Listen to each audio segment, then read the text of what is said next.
La parabole cosmique de la conscience et de la responsabilité. Jésus, en racontant la parabole des vignerons meurtriers, a révélé une vérité profonde sur l'évolution spirituelle de l'humanité.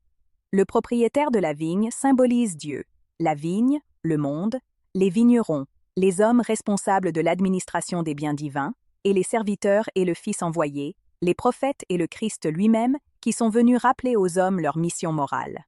La parabole montre que la terre a été confiée à l'humanité pour cultiver le bien, l'amour et la sagesse. Nous sommes des coopérateurs de l'œuvre divine, appelés à transformer le sol brut de l'ignorance en un champ fertile de vertu. Mais, au fil des siècles, beaucoup ont rejeté les messages de lumière, persécutant et détruisant les messagers de la vérité.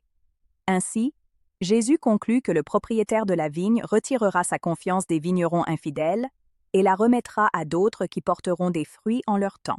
Dans le contexte spirituel et scientifique, cette parabole est aussi une métaphore sur l'évolution de la conscience. La nature suit des lois de cause à effet aussi précises que celles de la physique et de la biologie. En physique classique, nous apprenons que toute action génère une réaction.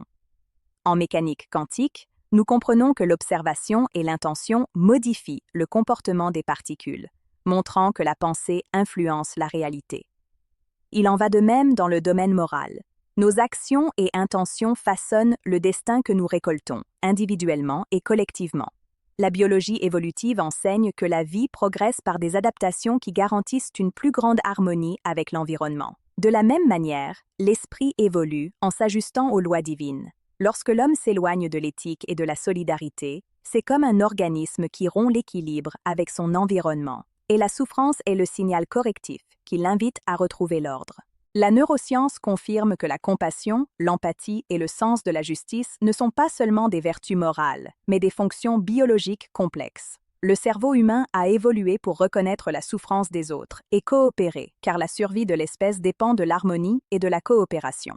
La parabole, ainsi, ne parle pas seulement de foi, mais aussi de biologie spirituelle. La conscience humaine mûrit à mesure qu'elle apprend à respecter la vie et l'autre comme une extension d'elle-même. Kardec explique que le spiritisme est la nouvelle vigne confiée à l'humanité. Il remet entre les mains des hommes la lumière de la raison alliée à la foi, nous appelant à être des travailleurs du progrès moral et scientifique. Le spiritisme est le renouveau de la vigne, une invitation à remplacer la violence par la sagesse, l'égoïsme par la fraternité, la peur par la compréhension. Et quand nous comprendrons enfin que l'univers est une toile d'interconnexion où chaque pensée vibre et résonne, nous comprendrons le véritable message de cette parabole. Nous sommes tous vignerons du champ de la création, et chaque fruit que nous cultivons, bon ou mauvais, revient inévitablement à nous, selon la loi de l'amour et de la justice. Puissions-nous donc être dignes de la nouvelle vigne qui nous a été confiée, celle de la conscience éveillée, de la raison éclairée et du cœur qui aime. Et si ce message touche votre âme, partagez-le, car chaque geste de lumière est une graine plantée dans la vigne éternelle de l'esprit.